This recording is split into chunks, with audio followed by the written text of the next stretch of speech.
Дагы бир кутмандуу таңыңыздар менен, урматтуу телекөрүүчүлөр, ырыс алды ынтымак деген теманын айланасында бүгүн биз сөз кылып атабыз. Студиябызга мейманыбызды чакырганбыз. Кыргыз Республикасынын эмгек сиңирген артисти, Ак Таңдай акындар ордосунун негиздөөчүсү, Ак Таңдай сайра комуз телекөрсөтүүлөрүнүн автору Абдывали Акимбеков агабыз бүгүн биздин студияда мейманда. Студиябызга куш кепсиз, Абдывали ага.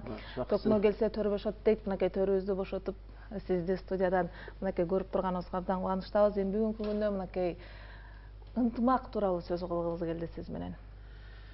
Эң жакшы болот, арбаңыздар, ала тоолук калкым. Бүгүн куттуу биздин студияда элтердин ушул кутман таңында кубанычтуу жолукканыма Аллага биринчиден чексиз ушул ыраазычылык, мактоолорду айталык да. Анан кийин ар бир нерсеге ушул пенде жүрөк аркылуу кубанычындагы, кайгысындагы өткөрмөйүн бул пенде боло албайт да.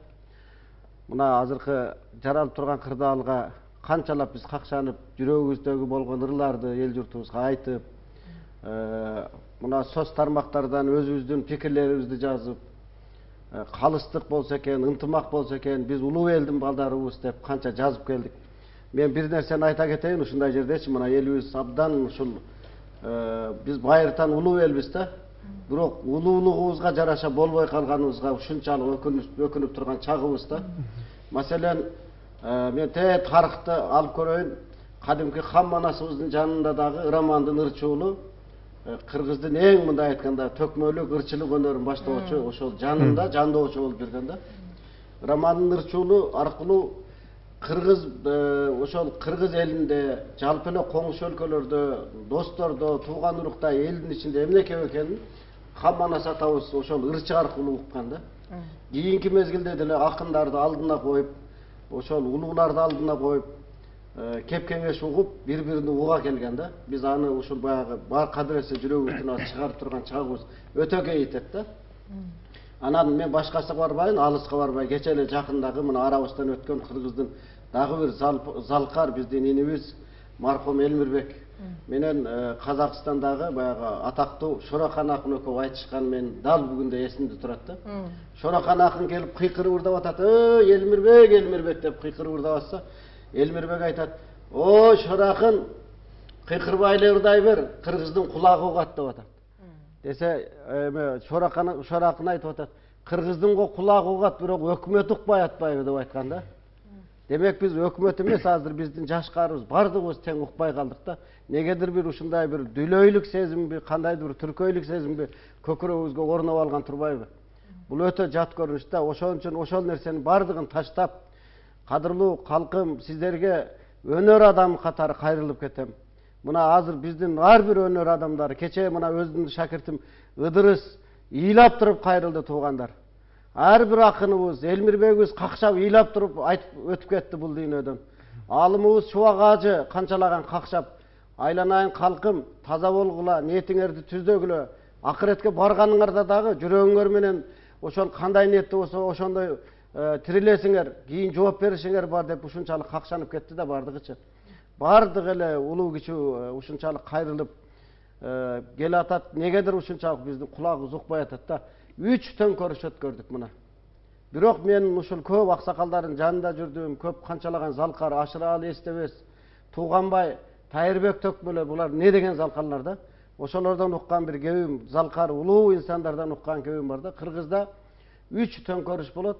3 төңкөрүштөн кийин бир жаш жигит келет, ошол кыргызды алдыга алып чыгып кетет деген бул аңыз кептер бар бул нерсечи. Мына 3 төңкөрүш болду. Эми эсибизге келишибиз керек, кадырман калкым. Айрыкча мына азыр саясий партиялардын жетекчилерин, жаштарды бардыгыны келип укуктук талаага, мыйзам талаасына келиш керек да. Ынтымакка чакырыш керек. Жети Дубан калкына мен кайсы облуска, кайсы районго барбайын, Жети Дубаныбыздын бардык жерине барайын, өзүнүн баласындай, өзүнүн өнөр адамындай күтүп алат мени. Мени ошол кубандырат. Болгон ортодо азыр саясатчылар бөлүп атпайбы, башкалар бөлүп атпайбы. Ушудан Кудай таалам бардыгыбызды арылтсын туугандар. Биримдикке келели. Биздин мамлекетибизди жоготуп албайлык. Биздин ушул Алла Таала өзүнө сактаган жерин берген деп халкыбызда айтылып жүргөн жерибизди сактайлы, элибизди сактап калалы туугандар. Мыйзам талаасына келели да, ошол үчүн ынтымак болушубуз керек. Түндүк түштүккө бөлбөй, сен башка улуттун, сен мындай дебей, сен карысың, сен жашсың дебей, акылыбызды калчайлы да. Туура айтасыз Абдал ага. Негизи кандай учур болбосун элди ынтымакка чакырган бул биздин көсөм аксакалдар, аталар, апалар, алардын катарында акындар, төкмөлөр элди ынтымакка чакырып ар дайым башын бириктирип келген.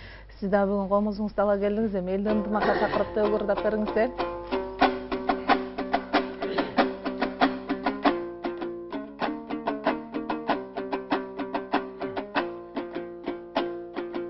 Alбетте туураң айтасың, ай жамалым бул жерде. Ақтаңдай қызыл тилини беземей, акындан келген бул төрдө. Ой, экранды көргөндөр, елчи менен кырчынын дайымаң ел сүйүп ошол көңүлүн түбөлүккө бөлгөндөр. Канчалаган доордун ата бабам баш болуп, кайгысында муңунда, жаркыраган күнүндө, болбосом жашоодо жарык түнүндө, жаркыраган биринде.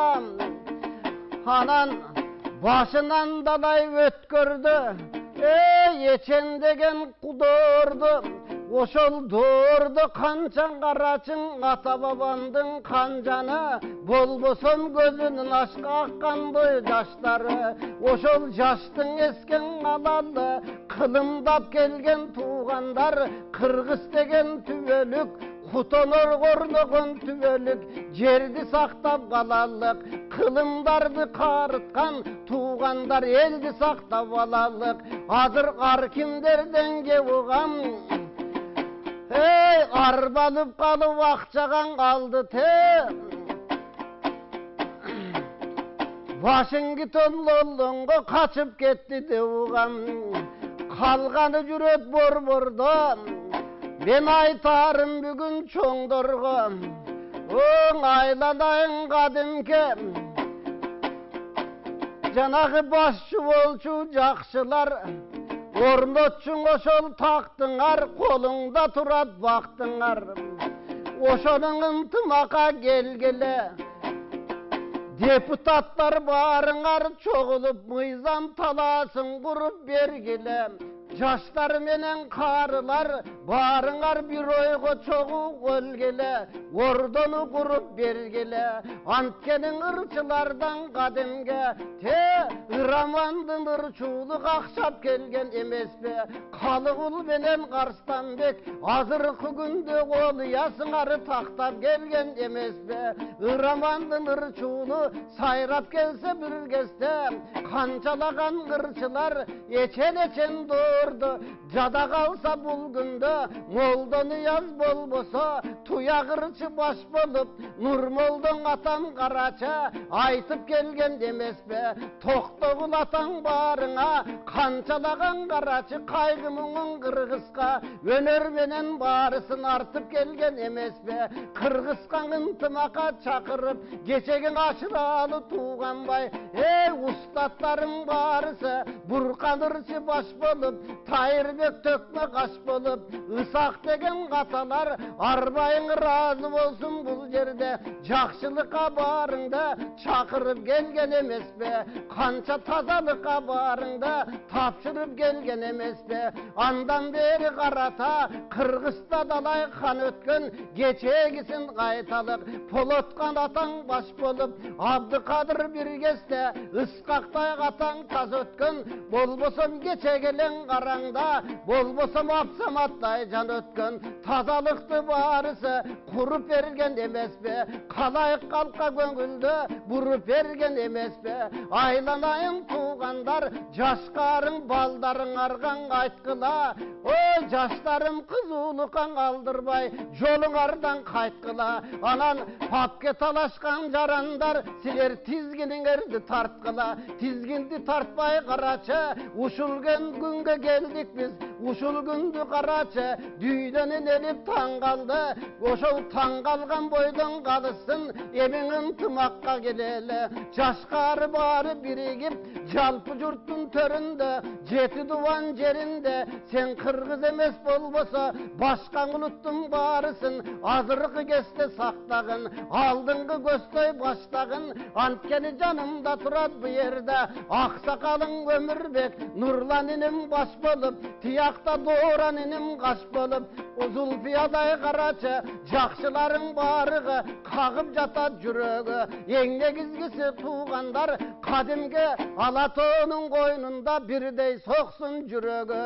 Эң негизгиси туугандар биз элчиси болобуз Кыргыздын, эл менен чогуу жүрөлү. Азыр жанымда турат бу жерде Айжамал менен карачы, Таңчыгам менен уулум, Нурсултандай акыным, Нурсултандай асылым. Эми алдыдан кайчу бул кебим, эң айланайын кыргыздар.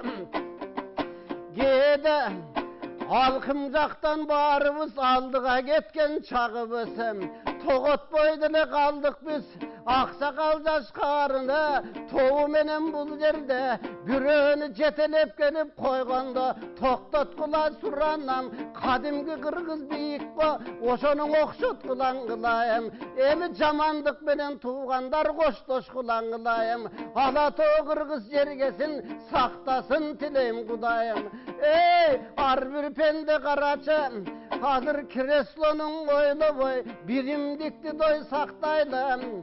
Анан баштагы сайыз маалымда эсимде турган чагында ал кезде кыргыз жергеси эң алдыңкылардан болушкан. Маданият жагынан, илим билим жагынан, өлкөнүн өскөн жагынан алдыңкы орун алышкан. Ошол жакты карачы туугандар бардыгыбыз ойлойлу. Бу партия деген система кыргызга болбой турбайбы? Андан көрө туугандар акылыңарга келели.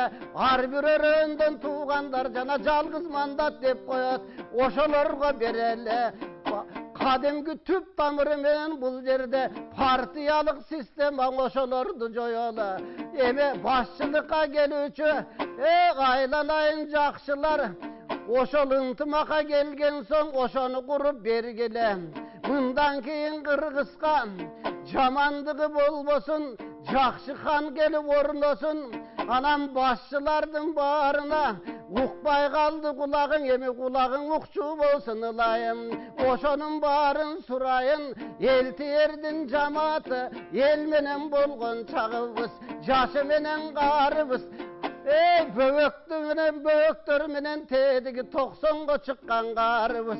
Ойлонуп турган чагыбыз, ойлонто бербей эртеңки келечектин мууну артыбызда калуучу өлкөнү куруп берели. Айланайын туугандар, мына күтүлбөгөн жерлерден башкан келди карачы. Белоруссия жагында 2 айдан бери жака тынчыбай турат элдери. Бүтүн дүйнөнү карачы.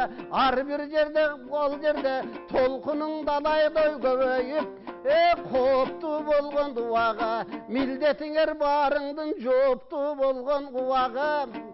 Ошол ынтымакка келсеңер, Кудайдын да сүйүнөт кыргыз элге дой кулагы. Ошол үчүн туугандар, акындар келип сайрасын, калкымдын дайыма жазылып турсун дой кумары. Андан дагы айтарым, азыр Üçüncü güçler var deset, üçüncü güçler gelet deyt. Oşolorun gelgençe ıntımaka gelişip, tartip menen kıymandı barın sakta bir gele. Anandağı suranam, el batırın gel akın, el adamlar kaydasın. Aksakaldar gelbeybi, talaştırbay baldarga, barına bata berbeybi. Aksakaldar kaydasın, Kırgızstan aksakal kalbay kalganba, ilgeri bakay menen koşaydı, bardığını baş kılıp, karısının ukçele, karıları başıyıp, barısını ukçele, görsen oşondoy bolboy kaldık mı, andan göre tuğanlar oygun olu bulgunu, oşol mıyzamdı talamın ekem, tetigi ajo ustu turganda, kol koydurup barısın mıyzamdın talasından kap gelip, bardık güldöte turgan çak gelip, Cemkorlardı kusturup, cana karızımızdı töktürüp, anan kırgız eldi silerden suranam turgulaçın göstürüp, biz bolsa elge sayraçu, akın menen kırçımız, Alato'nun koynuna şandı gana kurçuz, emi kutman tanda barına kuvanıştı gep bolsun bundan arı ukşuğarım. Emin ay cemalım dur sultan, ököğündün cemalın gündoy bolup jarkırap, elge sayray birgile. Kılkıldagan kançan el, kımbattın oşol tügöngüs jerge sayray birgile. Buyursa emdigi çakırgan oşol malında, bir jakşına kayıntımaqta sayrap berin dep kadimge çakırıp oşol gelgile. Ağaçayın tuğandar elti yerdin camaata, ağayını tuğandar barыбыз elge kızmat kılalım. Emgektin elge sulala, erten kutman tanga çıkkanda, silerden jakşı kep çoğu kaldı. Aman var bolunuz. Жогоруда сиз эскөрүп өткөн Элмирбек Иманалиев устатыбыздын да бир жакшы сөзү бар. Дүйнөдө канча элдер бар, коога менен сүйлөшөт, дүйнөдө кыргыз казак бар, альтерация рифма форма менен сүйлөшөт дейт. Аламда жерде жарака кетсе, акындын жүрөгү аркылуу өтөт дейт. Байырдан эле баш кесмек бар, тил кесмек жок деп айтышат. Белгилүү кылычынан кан тамкан Чыңгыз ханга дагы уулунун өлгөнүн карапайым эл угуза албай, кадимки букарчы угузган деп айтышат. Ар убакта ушул биздин төбөлдөр акындын көзү менен көрүп, көкүрөгү менен сезип турса, акындар гана билет элдин арасында, журттун ичинде кандай турмуш, кандай тирилик жүрүп атканын. Бар болуңуз. Абдулла жакшылыктын гана жарчысы болуңуздар. Акындардын аны эми ынтымак жөнүндө сөз кылып атабыз.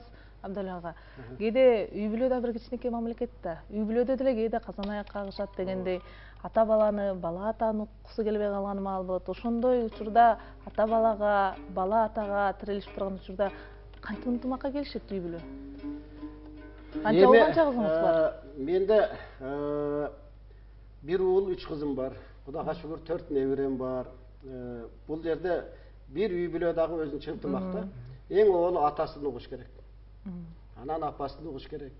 Анан балдарын тыңдап, үйдө эме болгонун билип туруп, анан кийин ошондо атасын эң биринчи атасын укканда, биз дагы ошол атабызды укпай калдык да, мындай айтканда. Ата деген жаштар чоңдордукпай, жаштар чоңдордукпай, каарылар же чоңдор же жаштарды укпай, ортодогу кандайдыр бир ынтымак ыдырап кетти да. Мына азыр мен өзүмдүн шакиртим Нурсултан айтып атпайбы, жанагы Чыңгыз хан дүйнөнү ушунчалык титиретип турган Чыңгыз хан мага ким суук кабар угузса, мен ошонун оозуна коргошун куям деген. Анан ошол Чыңгыз хандын баласы каза болгондо эч ким угуза албай, акыры Кетбука акынга келишкен. Кетбука анан кийин Кетбука биздин ошонун кол башчысы болгон. Мына көрбөйсүзбү? Манаста Романдын ырчуулу бүт анын акылын бардыгын калчап, ошого бардык адилеттүүлүктү, тазалыкты айтып келген болсо, Чыңгыз хан да кадимки эле биздин кыргыздын эң улуу төкмө, ойчул, мындай айтканда баатыры Кетбука болуп атат. Кетбукадан анан кийин айланып келип туруп ошодон акыл сурап атат. Кетбука, бизди сактап калбасаңыз баарыбыздын башыбыз кетпей болду. Анан Кетбука келет дагы комузуну көтөрүп келип туруп, комуз менен баягы жанагы Кетбука көйсүн чертет. Аны жалгыз акыркы мезгилде биздин эң кыргыздын залкары кыргызыбызда бир гана ошол Кыргыз Республикасынын эл артисти мархум Фахриддин Баяков гана черткен. Көпчүлүгүбүз ал Кетбуканы дагы эле черте элекпиз, мындай чын айткандачы. Ошондо Кетбука, кебиң жаман Этбука деп туруп, анан кийин баягы эме туруп келип башын алайын деп неме алганда Кетбука айтат: "Ай баатырым" дейт. "Шарт жарым" дейт. "Мен айткан жокмун, мына ол айтты" дегенде ошондо комуздун ичине коргошунду коюп жиберген.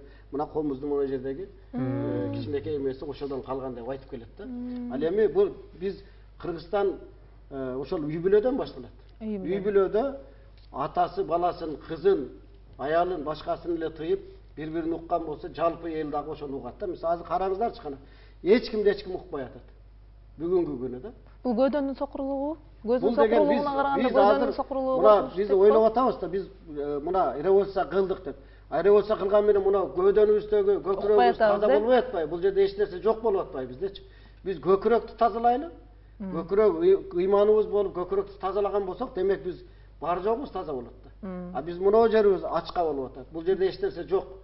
Мына башыбыздын ичинде эч нерсе жок, жөн эле көтөрүп жүрөбүз. Кудай берди да. Бирок аны акыл калчабай атабыз. Азыр келип туруп бардыгыбыз такка отурабыз. Болгону 2 айлык эле нерсе булчу. 2 айдан кийин башка ажону шайлайбыз. Башка депутаттар келет. Bir kalıştık ornaydı. Oşoğa çeyim çıday albay, bardығы özünün adamı жетелеп келіп, бізге мына шаарда эле башкасынан алыска барбай, шаарда эле келип алып туруп, облуска, шаарга, райондорго ар бир жерге алып келип жетелеп алып келип, бул деген мыйзам керек да Кыргызгачы. Ооба. Абдал ага, тарыхтагы биздин Манас атабыздан берки, андан берки жашообузда ушундай келишпей калган учурларда элди кантип ынтымакка чакырган?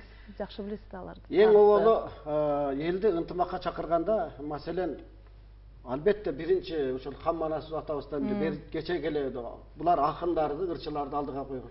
Биринчи ошолор аркылуу элди, эки элди, бир эле кыргыз эл эмес, маселен коңшу өлкөлөр менен болуп калса дагы акындарды, ырчыларды алдыга коюп туруп, ошолор аркылуу анан элди ынтымакка чакырды. Маселен, мына биздин 2005-жылда деле биздин ажолорубуз укпай койгон да. Ошондо деле мисалы үчүн элди сактап калса болот эле. 4 акыныбыз биздин залкарларыбыз бар эле, ошолорду чыгарып туруп айттырганда эл жок дегенде ошону угат эле. Азыр эми ал акын эмес, башка аксакал, улуу жашыңда да эч кимди укпай калдык да. Тарыхта кулагыбыз дүлөй болуп калды. Ошол тарыхта улуулар көсөмдөрдү, аксакалдарды сыйлаган. Маселен, ар бир айылда элдин жакшысы болгон. Ал жалаң эле бай акын, төкмө акын, ырчылар менен чектелүү эмес, элдин жакшылары бар. Биз эл жакшыларын укпай калдык да. Ал бир жакшы болсо, маселен бизде мына Өмүрбек абабызды айталы, эң аксакалыбыз болсо, маселен Өмүрбек абабызды биз аны укпайбыз да. Ал ким болуп калыптыр дейбиз. Жакшы адамдар жалп өткөн жалынды дагы отко айлантат дейт. Ооба. Демек жакшыларыбыз арабызда көп. Жакшылар көп, ошол жакшыларыбыз биздин аксакалдарыбыз, аталарыбыз, агаларыбыз. Эң суранары, мен дагы бир ошол эфирден учурдан пайдаланып жана ырымда да ырдап кеттим. Урматтуу кыргыз халкым, урматтуу кыргыз элибиздеги эл баатырлары бар, кыргыз эл акындар, жазуучуларыбыз бар. Ар бир айылда, ар бир районда, ар бир шаарда, ар бир облуста мыкты элди уга турган аксакалдарыбыз бар. Ошол аксакалдарыбыз Бишкек шаарыбызда дагы бардык мыкты инсандарыбыз бар. Ошолорду мен негедир мына экрандан башкадан көрө албай атам, же аларга сөз бербей атам, ушундай болуп. Ошолор бир топтолуп, бир калчап, жакшы бата берип, кыргызды эми алдыга алып чыгып кете турган бир мындай мыйзамдуу, уймандуу, укуктук талаага ушул алып келгенге бир жакшы сиздер да салымыңыздарды кошуңуздар. Бизде мисалы үчүн мыкты врачтар, мыкты мугалимдер, мыкты ошол элди сөзүн уга турган маданият кызматкер бардык тармакта мыктылар бар. Ошолорду мындай бир акылын калчап, жаштар баягы сабырдуулукка келип, жаштарды мен четке какпайм, мыктылар бар. Бирок алар мындай мамлекетти башкарганга али эрте. Алар секин өсүп келип туруп, анан коет, эл өзү эле коюп коет. Азыр жулкунбай туралыкта баягы депутаттарыбыздан айрыкча суранам. Бардыңыздар, келип бериңиздер. Бардыгы суранып атат ал жактагы. Бүгүн мыйзамдуу, укуктуу талааны сиздердин колдо турат. Сиздер чечип берсеңиздер, укуктук баягы мыйзамдуу талаага келебиз. Биздин жалпы эл тердин жамааты, өнөр адамдары, биздин мына биз жаштарыбыз бардыгыбыз дагы сиздерден өтүнүп сурап кетебиз. Ынтымакты сактайлы, ынтымак бололук. Так талашуудан жакшы нерсе жаралбайт, өзүңөр билесиңер. Ошол үчүн сиздерге так талашлангандан көрө бак талашалык да, ийгилик талашалык. Жогоруда биз Манас атабыз тууралуу дагы бир нече кеп козгоп кеттик. Баягы арысы бар, нырысы бар дейт. Ошол убактагы эле Бакай атабыздын өзүн Манас атабыздын ушундай бир жогорку деңгээлде сыйлагандыгы алдыга салса ак жолтой, артында жүрсө саң колдой дейт. Ошондой кемеңгер көптү көрүп, бая 6 айчылык азапты алдында ала байкаган, бал менен оозун чайкаган дейт. Карысы менен жашы тең эри шаркак кетсе, биздин жүрүп жаткан керебендин дагы сапары узак болот деген изги ниеттебиз. Жакшы. Абдул ага, комузуңуздун кулагын бурап калдыңыз? Эми мен ушул бир ыр менен жыйынтыктап берейин. Бул чыгарма абдан мындай бир кыргыздын залкары Байдылда Сардоғоев атабыздын сөзүнө жазылган. Жашай бер кыргызым деген чыгарма. Ону мен өзүм атама таандык. Бул комуздун кулагы дагы угуш керек, укпаса күлгө келбейт, Эми ошол жанагы Элмирбек менен Шохан акындын экөөнүн айтышканында эле канча терең сөз жатат да, эгер угар болсокчу. Ошондо жанагы Элмирбек бул кыйкырганда кыргыздын кулагы угат десе, кыргыздын кулагы угат, бирок өкмөтүң укпай атпайбы. Ошо угушубуз керек азыр. Эми дүлөйлүктү тыштайлык да, баягы түркөйлүктү тыштайлык да, эми жаңы турмуш баштайлык туугандар. Эми анда ырга көңүл буруңуздар.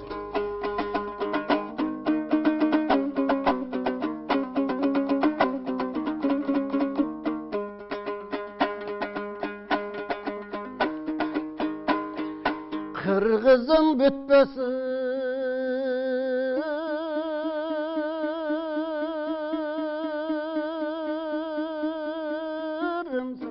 kıyarbaz kızıl tuğumsun. Sancağın çakan bolsa da sapatın menen ulusun. Sancağın çakan bolsa da sapatın menen ulusun.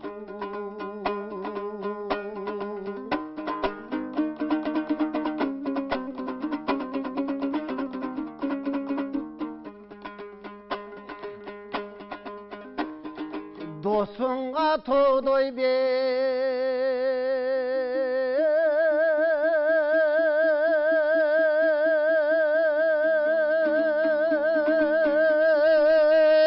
bolup toңдурган kışta jılısun.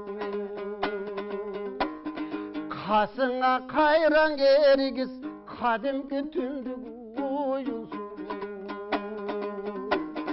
Kasıңa kayran erigiz kadimki tündük uyusun.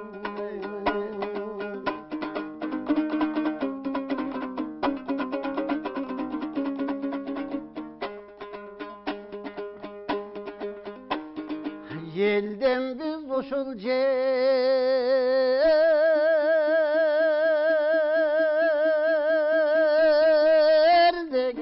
teňesem sagan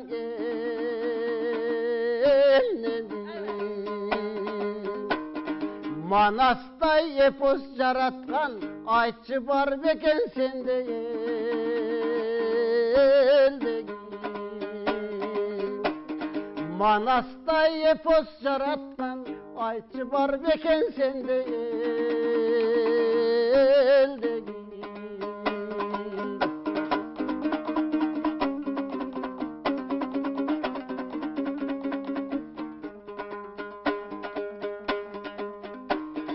Tüveli göçmez nur